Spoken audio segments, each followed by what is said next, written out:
Listeners, readers, welcome to the Foxed Page, where we dive deep into the very best books. You'll come away with a richer understanding of the text at hand, all while learning to read everything a little better. I'm Kimberly Ford, one-time adjunct professor, best-selling author, and PhD in literature. And you guys, I could not be happier. Today we are going to dive into The Summer Book by Tove Jansson. This is a book that I absolutely love. I am sitting here on August 19th, 2025. The summer still feels like it's in full swing, but definitely there's a slight change in the light, a little bit of a tinge of fall, and there seemed to be no better time than to dive into a book called The Summer Book. And part of the reason why this seems perfect for the end of the summer is that this is a book translated from the Swedish that is absolutely gorgeous, and it is absolutely the most incredible evocation of summer, but it's also tinged with a lot of melancholy. I first read this book a long time ago. I came across it only because I was so drawn in by the cover. I also love the New York Review of Books and their whole series of books. If you're on the YouTube, you can see the cover that I'm holding up here. They do an incredible job of bringing out translated authors from many different languages, and I just kind of stumbled upon Tove Jansson. Then, of course, I don't even know if I'm pronouncing her name right, Jansson. Right from the top here, I'm going to get off my chest. I am about 10.6% Danish. That is according to 23andMe, which I know is a little bit now, non grata. I used to be like 11.2% Danish. And then, as their data pool got bigger, my percentage of Danishness got less. I also, despite my heritage, really did not have a very good understanding of how Scandinavia works, because one of my kids had a Swedish roommate. And I just thought he and I would be so simpatico because we were both, Scandinavian. Apparently, the Swedes and the Danish have never gotten along very well. But when I discovered The Summer Book and discovered Tove Jansson, that's how I'm going to just decide I'm going to say her name, I did that thing where I immersed myself completely in her literary output. And happily, the New York Review of Books has several of her titles. The Summer Book is far and away the best of them. But if you want to immerse yourself in the Scandinavian winter, several of her books do that just as well as this one is immersing us in the summer. I also have to say, and you probably saw this on the description, when I read it this time, I've probably read this book, 4 or 5 times. It's very slim and deceivingly easy to read, actually. You can move through it fairly quickly, although I would advise you to really drink it in a little slowly just because of the density and the beauty of all of the tiny details of this book. But this time when I read it through, I was so struck with this notion. I mean, this sounds very obvious if you've read the book, but this dual perspective between the granddaughter and the grandmother sort of left out the person in the middle, although it also encompasses, of course, the person in the middle. And I was thinking so much about those of us who have aging parents, which honestly, at this point in my life, seems like everyone I know.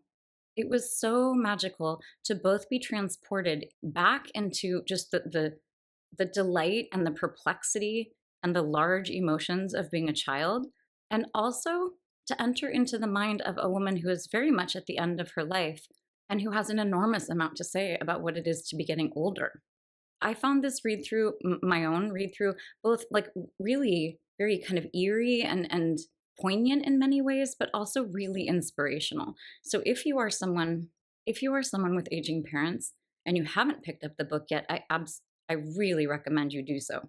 Today, we are going to be talking about the book kind of in its entirety, but mostly we're going to be talking about certain elements of it. It is not a book that has a lot of plot, although a lot happens in the book.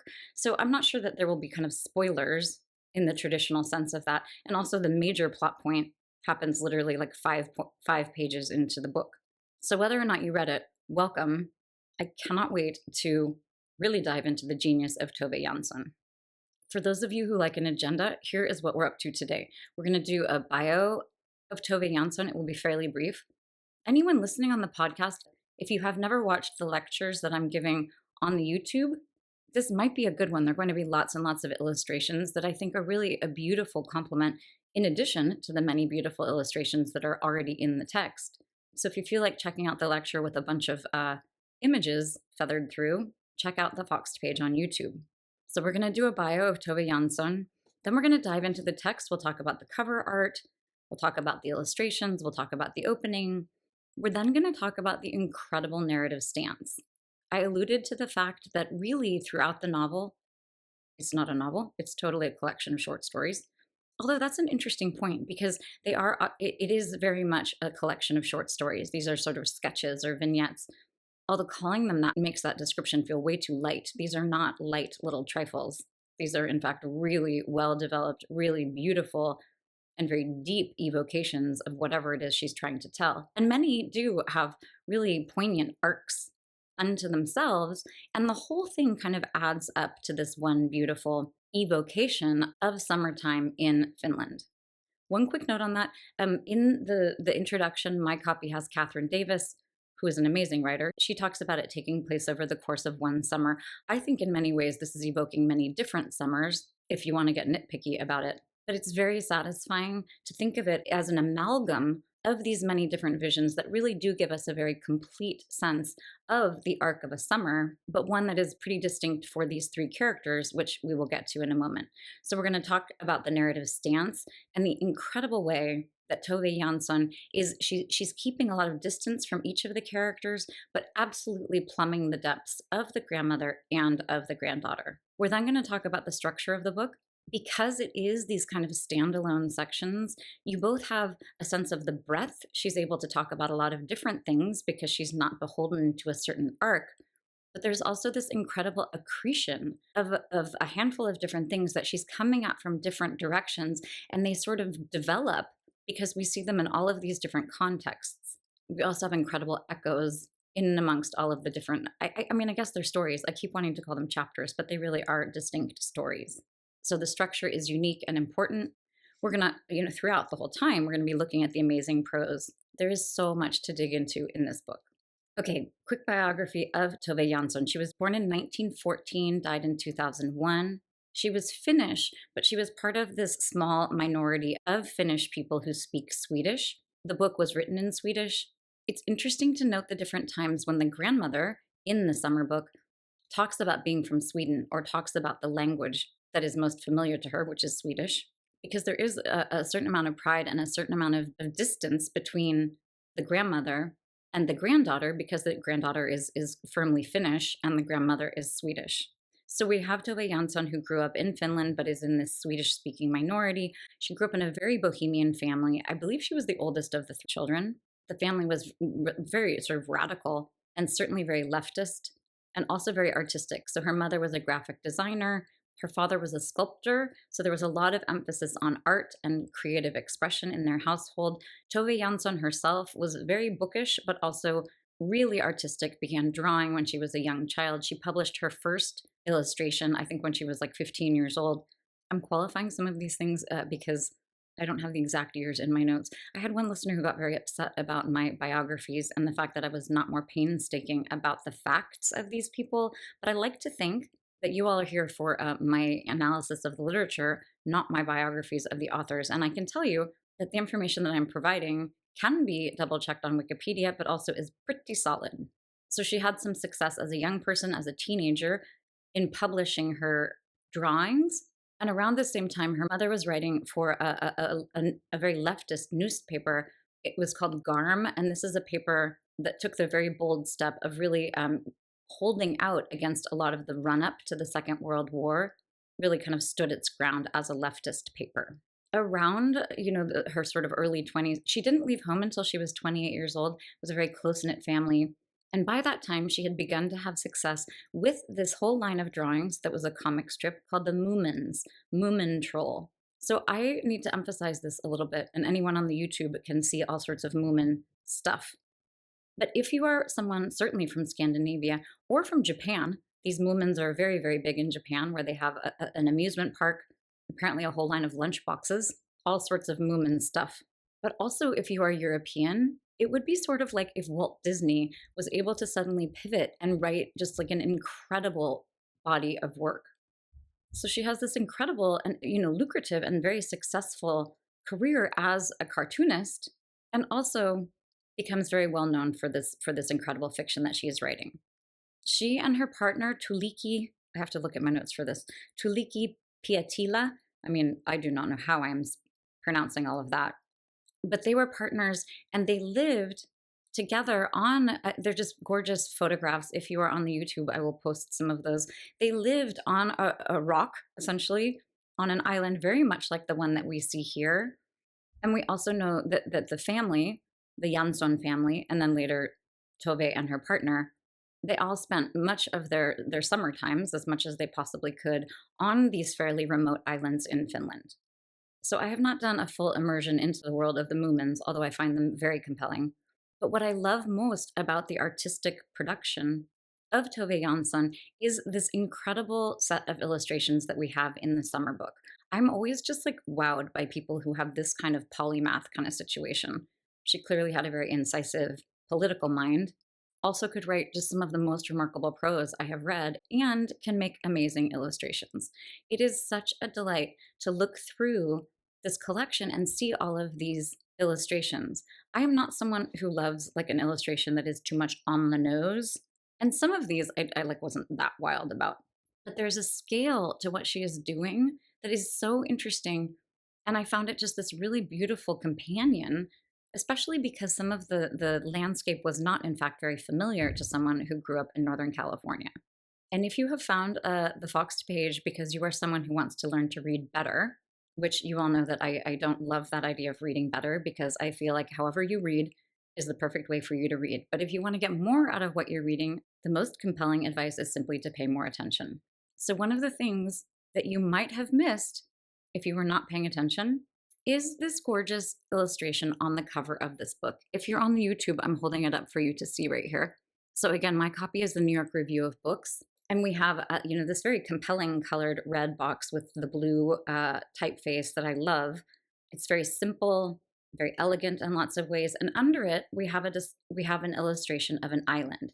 It is an island that is mirrored. And in that mirroring, we have this idea of things being double. We have the idea of perhaps the grandmother and the young daughter, this idea of two generations sort of fitting together in this beautiful way. We also have the idea of reality and fiction. You have the actual island here in the illustration, and then you have the reflection of it in the water. And what is fiction other than a reflection of reality? I also was struck the minute that I saw this by how much this little island here looks like some kind of sea creature. It's like it's like a child's drawing of like the Loch Ness monster or something. We have kind of the head over here. Then we have this larger body, and then we have these rocks cropping up over here, also on the same plane, that look like perhaps a tail. It almost looks like a dragon with its wings extended.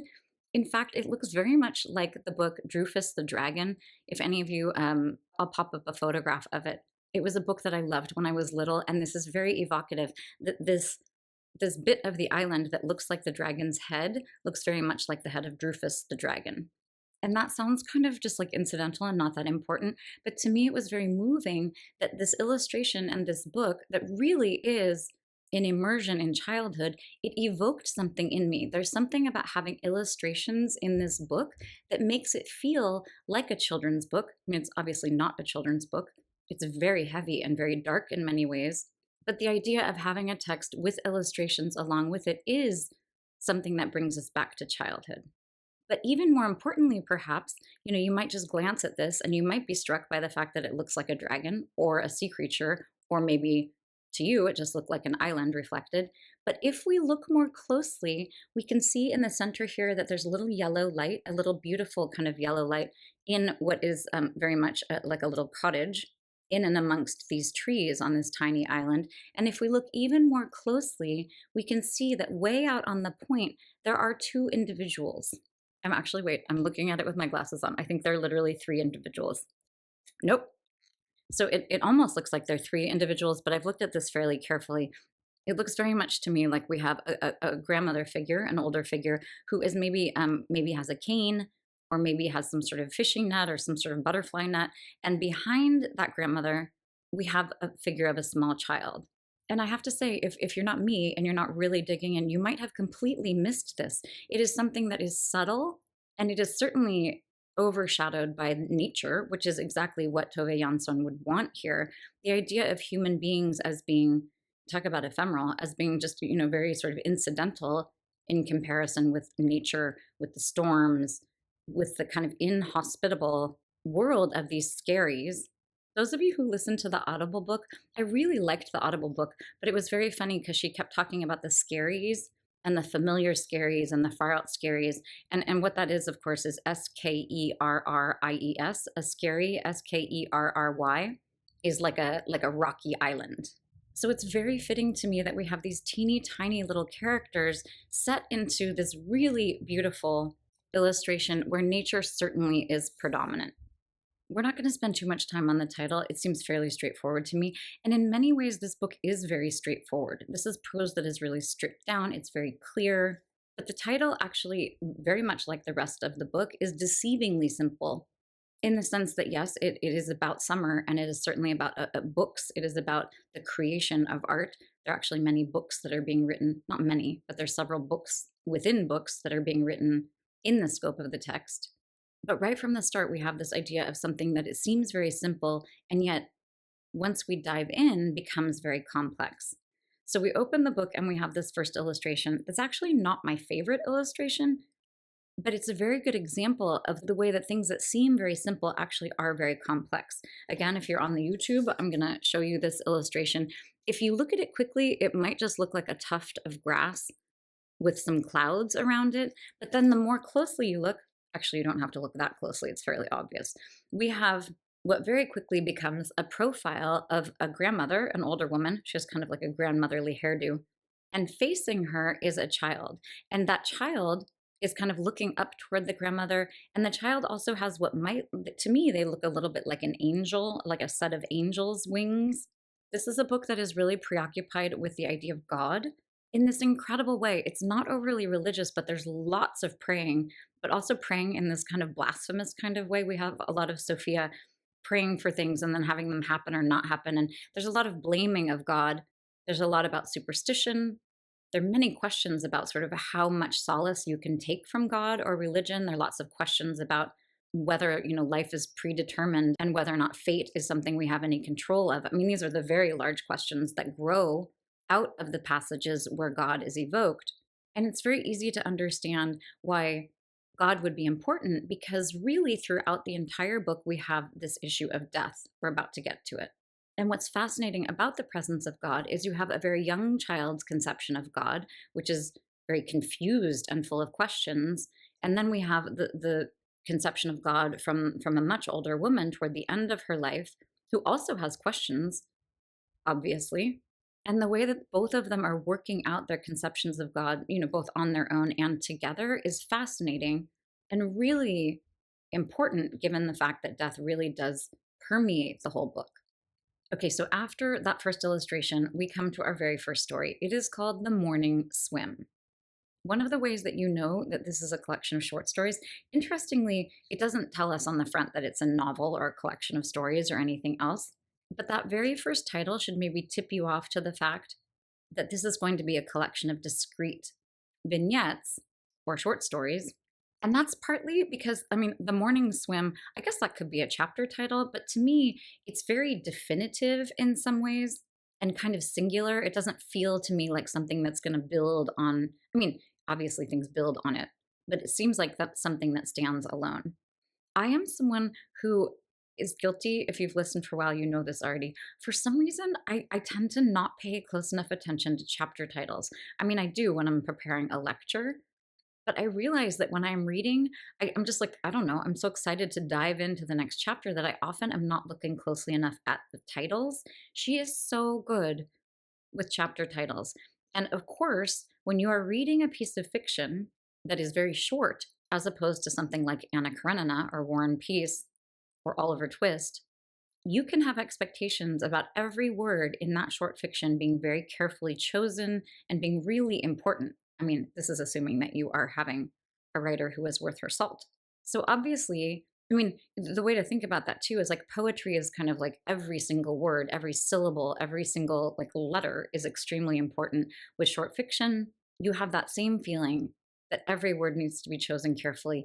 If you have a novel, sometimes, you can excuse a scene here or there. And certainly with something very, very long, the prose may feel somewhat uneven. But here we begin with the story called The Morning Swim. It's interesting to note now, having finished the book, that the last story is called August. And when you think of any of these things, you should be thinking about them in all of their meanings. So, August, of course, meaning, the month that comes toward the end of the summer, but also August in the sense of like venerable and sort of stately and important. I don't know, I'm thinking of an August senator, like back from like the Greek days or something. But we have this idea of mourning, the mourning both meaning morning, of course, like in the AM, but also mourning in terms of like mourning the loss of something. We have both of those folded into this first title, but also here in this case, the idea of mourning as being early, as being the start of something, is helpful at the beginning of the book because it's helping us start the whole thing. Whereas August is definitely, I mean, in a book called The Summer Book, August is definitely speaking to things ending and kind of wrapping up. So now that we've paid appropriate attention to the very first title there, we're going to dive into this first passage. It was an early, very warm morning in July, and it had rained during the night. The bare granite steamed, the moss and crevices were drenched with moisture, and all the colors everywhere had deepened. Below the veranda, the vegetation in the morning shade was like a rainforest of lush, evil leaves and flowers, which she had to be careful not to break as she searched. She held one hand in front of her mouth and was constantly afraid of losing her balance. Oh my gosh, this is just so gorgeous. It is also so full of so many different things that should be popping into your head. I mean, obviously, when I am looking at something like this up close, I'm going to see things that you, perhaps as the reader, are not going to pick up on your first read through. But when we take the time to slow down and really look at this prose, then the true, like, insane genius of Tove Jansson emerges. So we have this omniscient third person narrator. It's very important to understand the narration of this book. It's a third person. I mean, this is like a godlike omniscient spirit or force or something that is able to tell us all of these different things that people are feeling. But there's also an incredible remove. It's third person in the sense that is really sort of pulled back in many ways. Right here we have, it was an early, very warm morning in July, and it had rained during the night. So we're almost in kind of like a Mother Nature mode. We're almost in a godlike mode. I also like the fact that it's beginning with this passive voice, the verb to be, in the sense it was, because there's kind of a sense of things beginning from nothing and a sense of remove. We're not diving into this in kind of the middle of a conversation. We are, in fact, getting a really beautiful vision, a context in which to have these people. It's also so interesting to go back and look at the beginning of a text once you've gotten to the end. There's an important chapter toward the end about rain and about the importance of water and fresh water and the renewing and kind of nurturing presence of rain. So it's very cool to realize that in the very beginning, also, we are talking about rain. It's also very fitting that we move from the idea of rain and the warmth of the morning right into a very replete description of of a landscape that's pretty unfamiliar. I mean, at least to me. It actually, a lot of this book reminded me of the Sierra. There are parts of the Sierra Nevada in Northern California that, like, it's called Desolation Wilderness, and it's lots and lots of this kind of outcropping of rocks, and it's above the tree line, and it is absolutely gorgeous. And you get a sense of the drama of nature there because things do have to grow in tiny little crevices. But we have this beautiful passage. The bare granite steamed, the moss and crevices were drenched with moisture. So even there, we have all of these different sounds. Moss has kind of a, with that lower vowel and that sibilant sound, the S sound, and with the nasal, the M sound, we have kind of like a cozy feeling. And then crevices with the CR, with that hard C sound, and those higher vowels, we have kind of a complement. These two things sound very differently. And then they were drenched. You have that CH sound that is also different, and then moisture. So you have all of these different beautiful sounds that really evoke for us like a lot of variety. And we have this sense too of looking at things in a very small kind of scale. We're looking at things like moss. And then we have this idea of colors deepening. So what she's doing right from the beginning is telling us that we're going to look at minutia. We're going to look at things very closely in order to have our understanding of them deepened, our appreciation of them. And then I love this next part. Below the veranda, the vegetation in the morning shade was like a rainforest of lush, evil leaves and flowers. So, evil here, of course, should really be standing out to you. We also have here a succession of liquids. So, liquids are an L sound, lush, evil leaves and flowers. So, instead of moss and crevice and drenched and moisture, which is really varied, then we move into this zone where we have all of these liquid sounds that are really evoking the lushness of this place. But then we have this insertion of evil. So throughout the entire book, we have great beauty, but it is tinged often by grief or sorrow or frustration or anger or worry. And I love this inclusion here of evil because she's tipping her hand. And then we have this incredible introduction of a person which she had to be careful not to break as she searched. She held one hand in front of her mouth and was constantly afraid of losing her balance. So we have the introduction of someone. I mean, if you think about someone with their hand in front of their mouth, that is someone who is worried. It also is because she has lost her false teeth, if you recall. But this is someone who is searching for something and also afraid of losing her balance. So, if when you are reading a text like this that feels really dense and pithy, and certainly this is the case with this book, you should try to read almost everything in terms of symbolism, in terms of it having kind of more connotations and more deep meaning. So in this case, she is someone who is searching and she is also afraid of losing her balance. So this idea of losing balance, she's at the very end of her life and essentially is in many ways heading for a fall in all the senses of that word. And we don't know who she is yet. We, like her, are feeling a little unmoored. As the reader, we're kind of thrown into this idea of this woman who is searching for something. All we know is it's she. We don't know the age. We don't know the circumstances. So we're a little off kilter, which really helps us to understand that she also is off kilter. Then we have the introduction of Sophia. It's really lovely how Sophia comes right into, because of her name and because of the fact that it says little Sophia, which I'll read that in one sec. She becomes much clearer, which I would argue from the beginning, at least in this story, we're kind of in some ways more in the mind of the grandmother. And that makes a lot of sense. This was a book that was written when Tove Jansson was 60 years old. Her mother had recently died, so she was someone who was older and was dealing with an enormous amount of grief. So it makes sense to me that often we feel somewhat closer to the mind of the grandmother. I mean, we're certainly entering into the mind of Sophia, and it's an incredible evocation of childhood. But there are many times where I feel like we are a bit more in the mind of the grandmother. So we have this. She's afraid of losing her balance. "What are you doing?" asked little Sophia. "Nothing," her grandmother answered.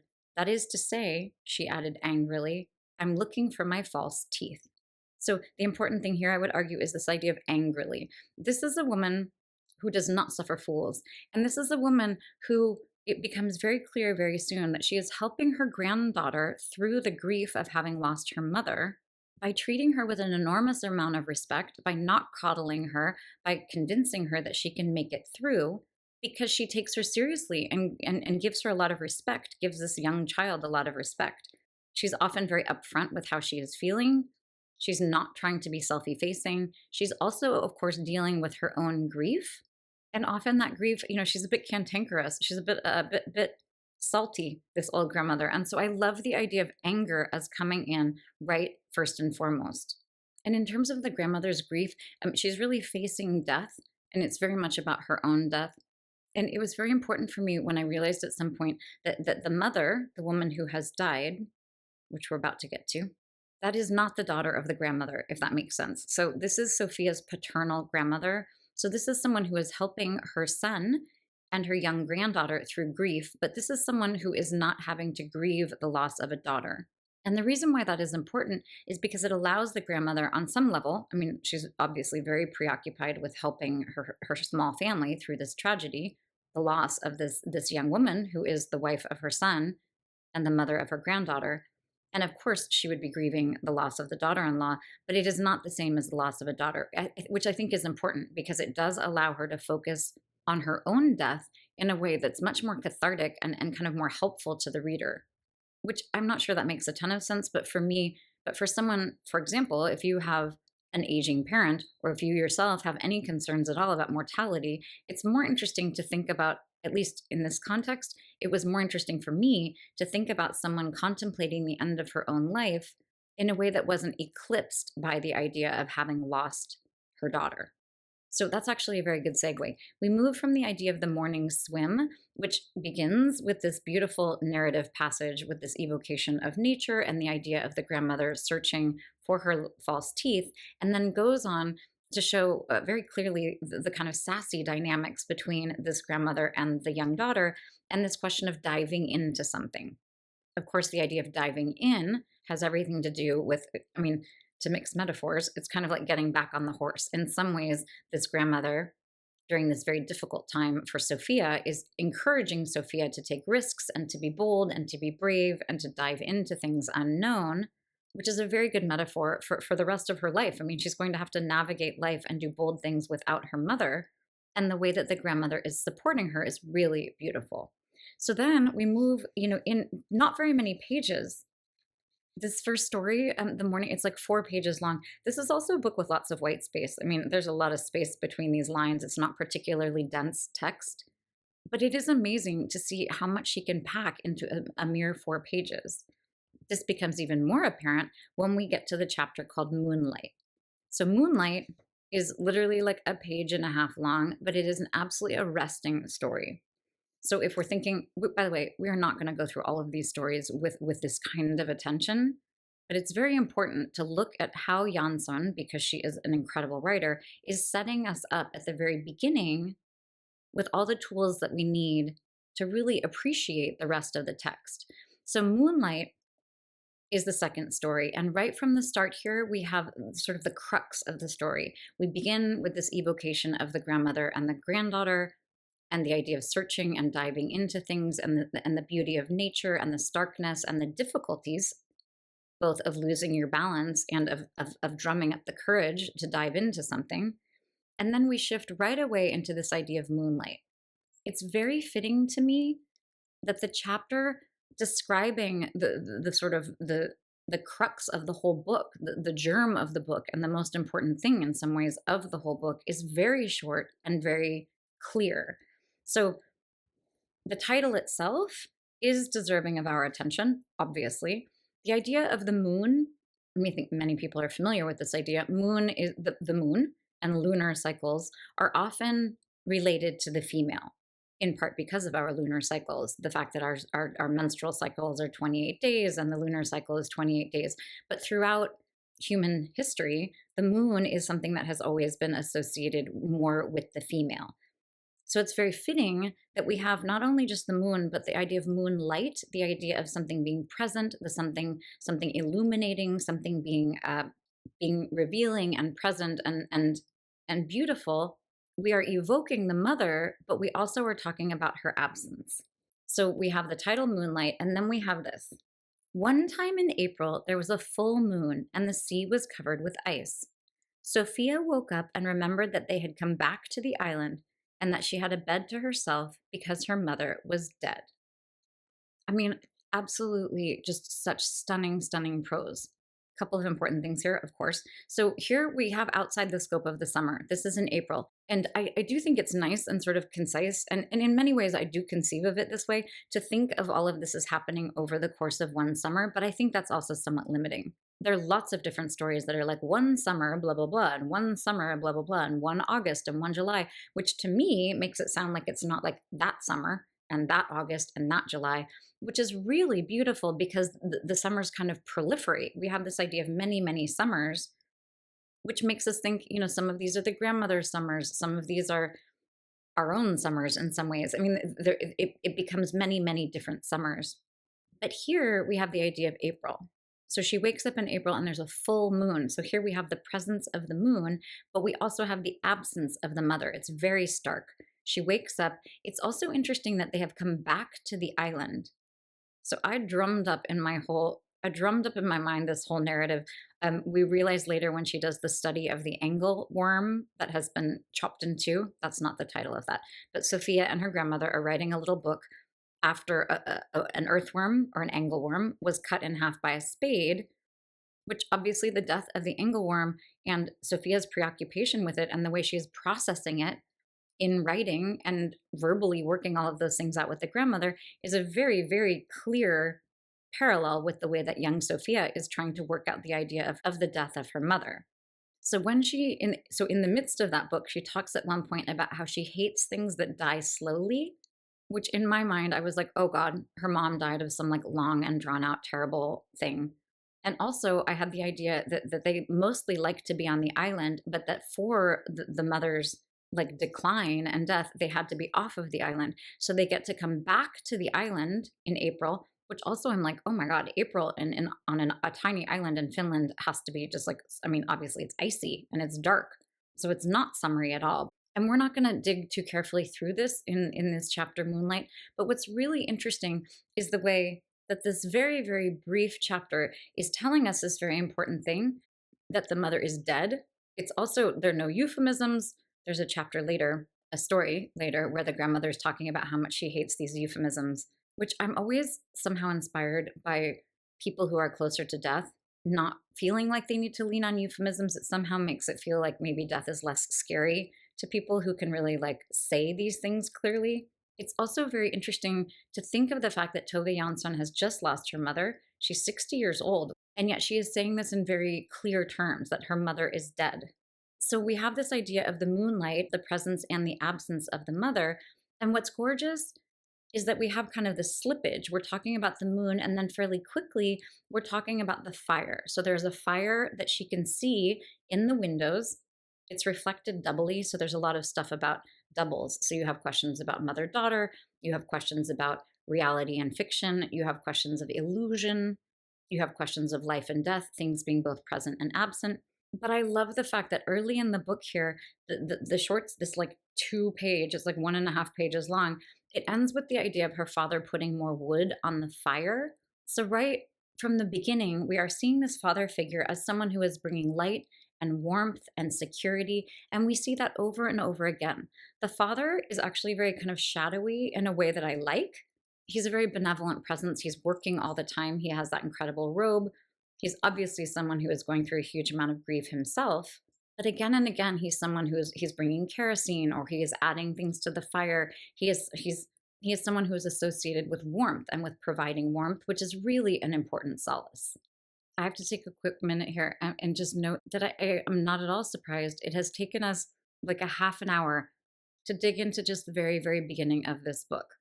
That really speaks to the richness of the prose, but it also speaks to the fact that I need to just pick things up here a little bit, pick up the pace. So I want to speak a little bit about the narrative stance, because in many ways it's the key to the book, and it's also just a delightful way to look at the prose.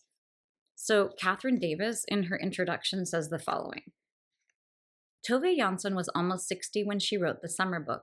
She was old enough to be a grandmother, but of course she was also a daughter, and one who had just lost her mother, a condition mirrored in the book's unusual point of view, which hovers above and around the island and seems not so much to move from grandmother to granddaughter as to share them, inhabiting both sensibilities in the manner of weather. Such a gorgeous passage, but I want to take a look at how this actually functions. So, and we're going to just look at this in terms of the morning swim, because we already have good context for that. So the grandmother is looking for her false teeth in the lush, evil, rainforesty kind of garden. And then we have this very important passage where we move from this very kind of like mundane idea of the teeth, which has everything to do with being able to communicate and telling stories and age, to one of the largest questions in the book. We have this. So grandmother put the teeth in with a smacking noise. They went in very easily. It had really hardly been worth mentioning. When are you going to die? The child asked. And the grandmother answered, soon, but that is not the least concern of yours. Why? The grandchild asked. She didn't answer. She walked out on the rock and on toward the ravine. We're not allowed out there, Sophia screamed. I know, the old woman answered disdainfully. Your father won't let either one of us go out to the ravine, but we're going anyway because your father is asleep and he won't know. So the important thing here is we have the narrators pulled way back, and we really do see them exactly like Catherine Davis was describing. The narrator is kind of sharing, like they're both kind of equally sharing the narration at this point. We have this beautiful, the next passage, the next paragraph. They walked across granite. The moss was slippery. The sun had come up a good way now, and everything was steaming. The whole island was covered with a bright haze. It was very pretty. So they're walking out toward this ravine where they're not supposed to go. The grandmother realizes that there's this obvious fear, of course, that she is going to die. The child's mother has just died, although we don't know that quite yet. So so Jansson is introducing the idea of death, the most imminent one being the death of the grandmother, and then we are very surprised when we learn 3 pages later that the mother has already died. And of course, that element of surprise is helping us feel the same surprise that Sophia felt when she, in fact, realized that her mother, as a young woman, was going to die. And so this next part shows us how this narrator can move from being kind of pulled back and shared by both of them in these broader descriptions, and then kind of enter into the minds of these people. "I want to go swimming," the child said. She waited for opposition, but none came. So she took off her clothes, slowly and nervously. She glanced at her grandmother. "You can't depend on people who just let things happen." She put her legs in the water. So it's so incredible. It's very much third person. I mean, when she says she glanced at her grandmother, it's not I glanced at my grandmother, obviously. So the reader feels very, we're on the same plane and it is not confusing. We're not entering into her thoughts. But then we kind of are, because she says things like, "You can't depend on people who just let things happen." So very deftly, we are moving into what is essentially her thoughts. So we have the two of them engaging in this idea of diving in. And at the very end, we are moving firmly, and throughout, we're moving kind of, in and out of the minds of both of these women, the perspectives of both the grandmother and the grandchild. And then at the end, we have this gorgeous ending. The close of each of these short stories is so important. They're symbolic, they're wide ranging, they're like very specific and plain and kind of emphatic and concise in many ways and clear, but have all of this resonance. So we have this. So remember that we just were in Sophia's mind, and literally 1 page later, we have this. And here we are very firmly in the grandmother's mind. "The first weariness came closer. When we get home," she thought, "when we get back, I think I'll take a little nap. And I must remember to tell him this child is afraid of deep water." So here we're getting even closer because we're actually getting into her thoughts. What's also important is we have the first person plural. So when she says "when we get home," which is such a beautiful thing, we've had third person throughout, and then suddenly we have this "we," which encompasses, of course, the grandmother and the granddaughter. But you also, as a reader, have, like on a very subtle subconscious level, have an idea of also being included. When we get home, we have kind of, again, exactly what Catherine Davis is saying. It's a sharing of the perspective. But then she says, "I must tell him," meaning the papa, "that this child is still afraid of deep water." I mean, deep water, like, you're in deep water. Not only is it symbolic in the sense of like deep water is ominous in many ways, but also there's literally that, like, that aphorism. I mean, I'm assuming that it holds up in Swedish, the idea that like being in deep water means you're kind of in over your head, literally. I would assume actually in Scandinavia that they have a zillion different like watery sayings that have all sorts of resonance. So what's important here is that this narrative voice can move in and out of both of them, both of their psyches, in a way that is so deft and allows the reader to really understand what they're thinking, but also without feeling like it's complicated. It's just very straightforward, but that's very, very hard to do. She's so good. So speaking of being bold and diving in, I want to talk about structure in a way that I had not planned, but I think it might be excellent. So I'm going to just like walk through very quickly some of these titles and just touch briefly on what it is that we are seeing in each one and the ways that as we move through the book, this structure of being able to move, anywhere she wants in terms of time, in terms of nature, in terms of theme, in terms of characters, she's able to just move very freely because these are simply short story kind of sketches that she is piling up here. But what's happening is we're having this incredible accretion of these different statements that are all kind of playing with the same idea, whether that is death or grief or bravery or community or voice or the idea of making stories. We have all of these different sections that are all adding another voice to each one of these ideas. So, for example, after Moonlight, we have a story called The Magic Forest, which is where we have the grandmother. She's carving things out of pieces of wood. They're adding to nature. You have this sense of storytelling, and then we have the presence of this skull that Sophia reacts to in a very, I mean, I think a very predictable way, in that she's really afraid of this. So, right in the middle of this kind of magical family moment of creation and creativity, we have the presence of death and how upsetting it is. We then move on to the scolder. So, a scolder is a type of bird. And here we have the introduction of the idea of like the story within the story very explicitly. There are lots of times throughout this book where the grandmother is making up stories. And it's almost, like a Shakespearean kind of play within a play thing. The stories within the story are extremely important. And the one that she makes up about the scolder, she has to kind of keep modifying it until Sophia is happy about it.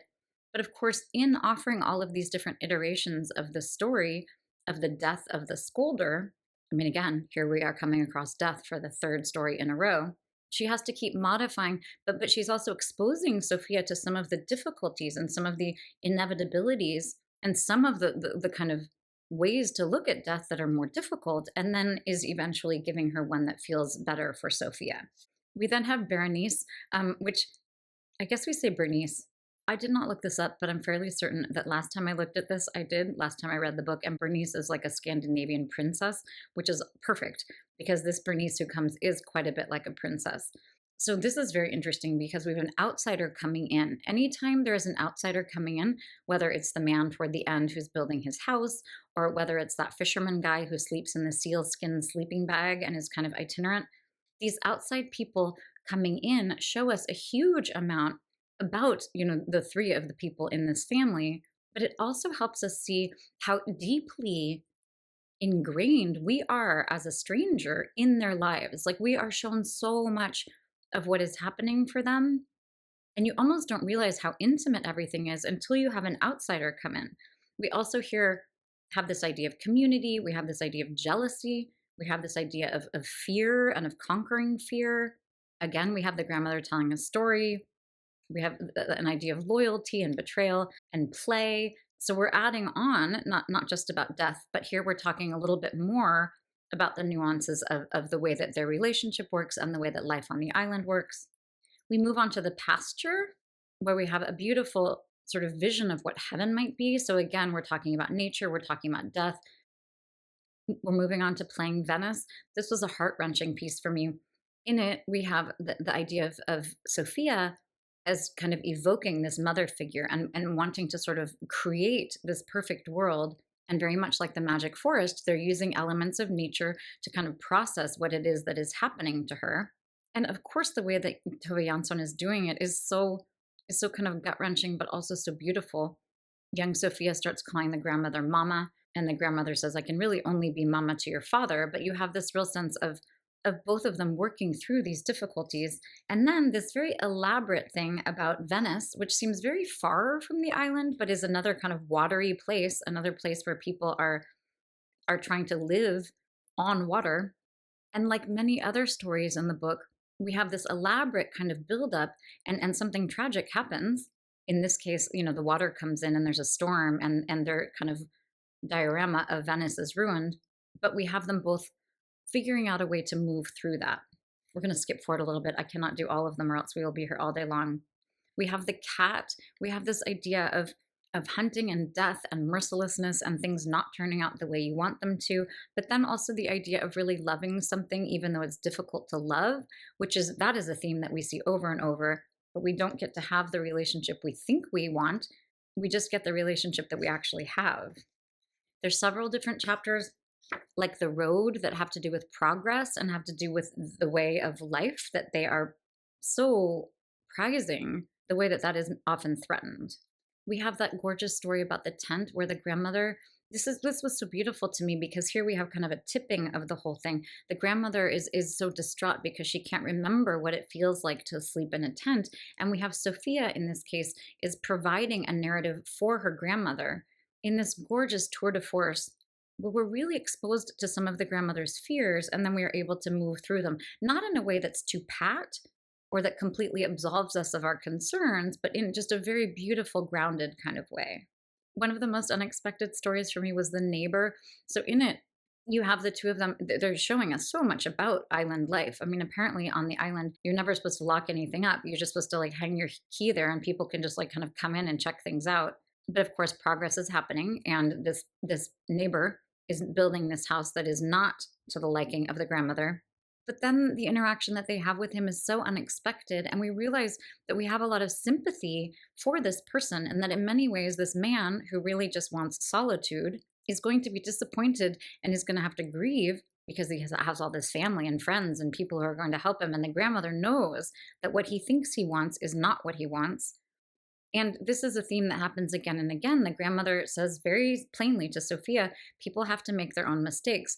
People have to kind of move through their own lives and think they want one thing and be disappointed and move on. It is a book that is profoundly philosophical, but that it wears it in a very, very light kind of way. We have the idea of the robe, which has everything to do with the father. The enormous plastic sausage is speaking to the importance of fresh water, but also to the precarity of their lives. You have that beautiful image at the end where the grandmother is using the water to water one of the plants. Every time we're talking about plants and the sort of vulnerability of those plants, we are, of course, speaking to the vulnerability of humans as well. We have that excellent story about the crooks where the father goes out to the party and Sophia is so angry. And this is a talk about tour de force. This is just this virtuoso passage where she's making up all of these different stories. There are lots and lots of instances of the grandmother trying to create narrative, which is so interesting because, of course, Tove Jansson is creating this whole entire narrative for us to help us move through grief and to help us appreciate nature and appreciate the ephemeral beauty of life. And not only is she creating this whole collection of stories, but in many of these different stories, we have a smaller iteration of that same idea of the grandmother trying to create a situation for Sophia, and once or twice with Sophia trying to create a situation for the grandmother that is doing that same thing, that is speaking to any one of these themes. In this case, it's about being left out, it's about being slightly betrayed, but it's also just a delightful story. I have to actually read this because I have this page sitting right here. So the father comes back and he's hungover and he's sleeping, but he has left this large box of chocolates, and there's a note on it. Grandmother put on her glasses and read it to herself. Love and kisses to those too old and too young to come to the party. How tactless, she muttered through her teeth. Which I loved that. I mean, again, this is kind of this cantankerous old woman, but boy, do we love her. What does it say? What did they write? Sophia shouted. It says, her grandmother said, what it says is, which is so excellent. We have this idea of her kind of stalling a little bit. Then we have a colon. We behaved very badly, and it's all our fault. Forgive us if you can. So the title of the book is The Crooks, and they've cooked up this whole story that this boat that comes, which is the father is just going out and having this delightful party, the grandmother has spun it into this whole notion of these crooks. So instead of this kind of trite and thoughtless and not dramatic note that the father's left, she cooks up this whole thing about the crooks. So it says, forgive us if you can. Can we? Sophia asked. No, said grandmother, which is so excellent. There's so many times when the prose is so surprising, and often it is the grandmother who is saying things that we wouldn't expect from a grandmother, which is just excellent. Then Sophia says, yes, we ought to forgive them. In fact, you should always forgive crooks.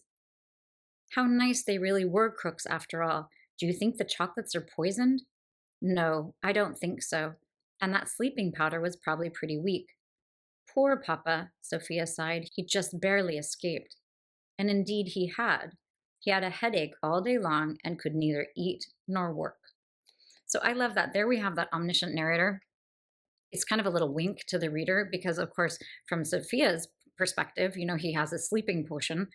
But the reader, of course, in a bit of dramatic irony, which is a figure of speech where the reader has information that the character doesn't, we, of course, know that he's just hungover because he was out partying with the people on the boat. We honestly could look at any small passage anywhere in this book and talk for hours and hours about the genius of it. Also, one quick note, when I was listening to the Audible version, one of the sort of choices that they made that I thought was genius is that the narrator, whoever's the person who's narrating it, She has this really excellent voice, and then it's like I can't describe it. It feels very modern and like it's really very compelling. But then she can modulate very, very well into the voice of the grandmother and the voice of the child. But one of the things I loved is that whenever the grandmother asked a question, it didn't rise in the way that that an interrogative does. So when you ask a question, usually your voice goes up at the end, like that. But she doesn't do that. So she'll say things like, "Did you do that?" In a way, I mean, that's a terrible example. But what happens is it ends up making the grandmother feel really cantankerous and really kind of like ill humored, but not in a bad way. It's like she's really respecting Sophia and she's asking questions. It's not some sort of like sing songy, coddling, like baby talking grandmother. It's like someone who is speaking to Sophia in this very matter of fact way that she would speak with anyone. It was pretty striking. I really liked the Audible version. So just quickly to finish up this conversation about the structure, we have Of Angleworms and Others. That is a title of one of the stories, and of course of angleworms and others. She's talking about other insects, but there's also this idea of other deaths. And here we have this beautiful idea of the way that things can regenerate and the way that things can live on, but in a way that is not sentimental or too cloying or sort of false. And of course, that is echoing all of the different instances of death that are all kind of echoing one another and emphasizing and adding nuance. It's the structure is incredible. We then have Sophia's storm, which is another one of these examples of this very deft way that the grandmother has. Sophia prays for a storm and then terrible things happen. And then the grandmother, in like a stroke of genius, absolves Sophia of her guilt by saying, "Oh no, wait, you didn't. This is not your storm. Like I prayed for the storm in the morning. I prayed before you did. So this is God answering my prayers," which obviously is speaking to a much larger question of, yes, the power of prayer on some level, but also the way that we conceive of fate and the way that we conceive of our power in the universe and religion and heaven and the idea of an omnipotent God. It's so excellent. And finally, at the end, we have this idea of August. And I'm going to read the first paragraph because it is so beautiful. It also speaks to this idea of the narrator pulling back a little bit and kind of broadening the scope again after we've had some very specific adventures along the way. August. Every year, the bright Scandinavian summer nights fade away without anyone's noticing. One evening in August, you have an errand outdoors, and all of a sudden, it's pitch black. A great, warm, dark silence surrounds the house. It is still summer, but the summer is no longer alive. It has come to a standstill. Nothing withers, and fall is not ready to begin. There are no stars yet, just darkness. The can of kerosene is brought up from the cellar and left in the hall, and the flashlight is hung up on the peg beside the door. So gorgeous, so beautiful, but also a little bit deceiving in the sense that there is a huge amount happening here.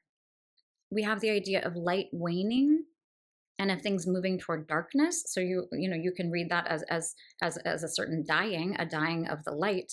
And the possibility, when she says all of a sudden things are pitch black, you have the idea of death as being, always kind of an ambush.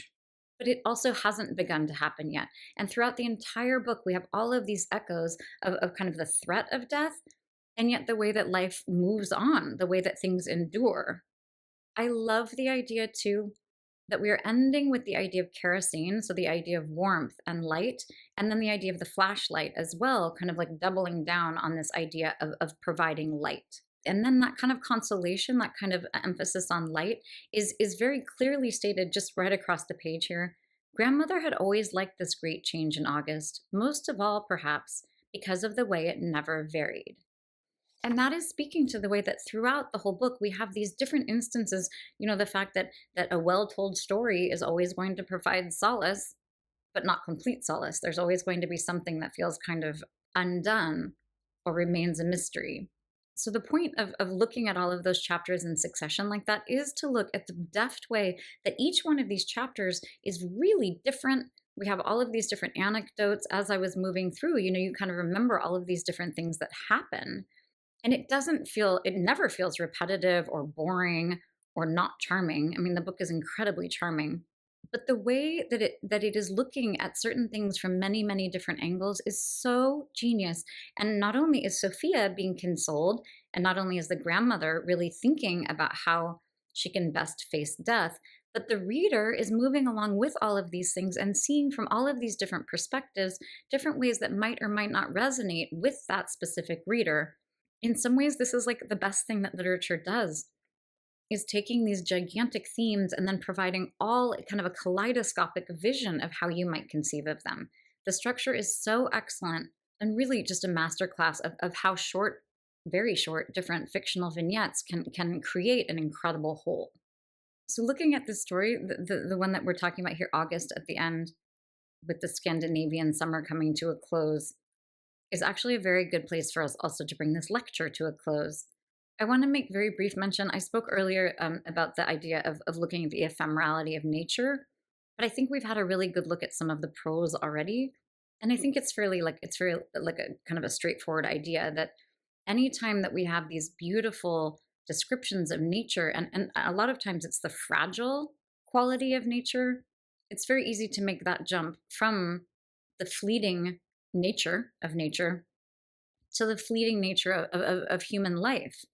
So I don't think we need to dive a whole lot deeper into that. One thing that I would have liked to have explored today, but we're running out of time a bit, is the humor. This book is so funny, but it's funny in a way, it's not biting, but it's often very kind of sassy.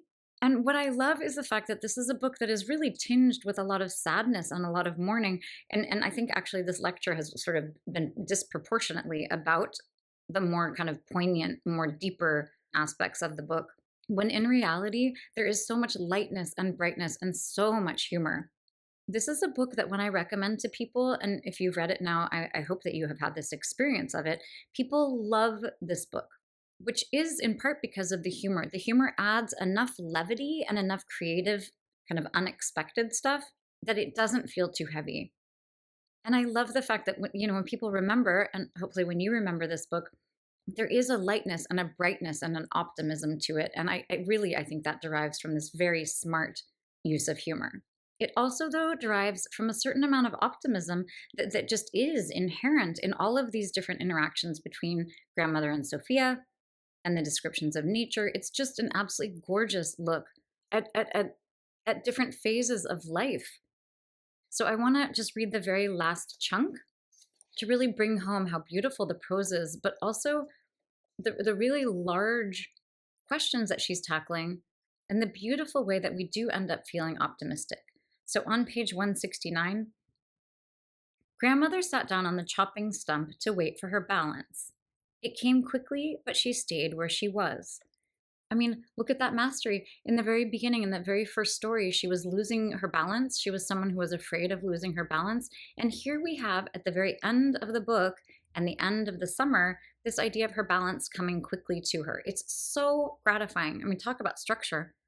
That is a very subtle thing, but it is hugely important. So she's waiting for her balance. It came quickly, but she stayed where she was. The coastal freighter was heading out to Kotka.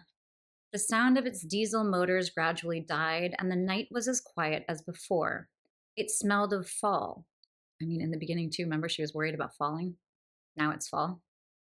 A new boat approached, a small boat, probably running on gasoline. It might be a herring boat with an automobile engine, but not this late at night. They always went out right after sunset. In any case, it wasn't in the channel, but heading straight out to sea.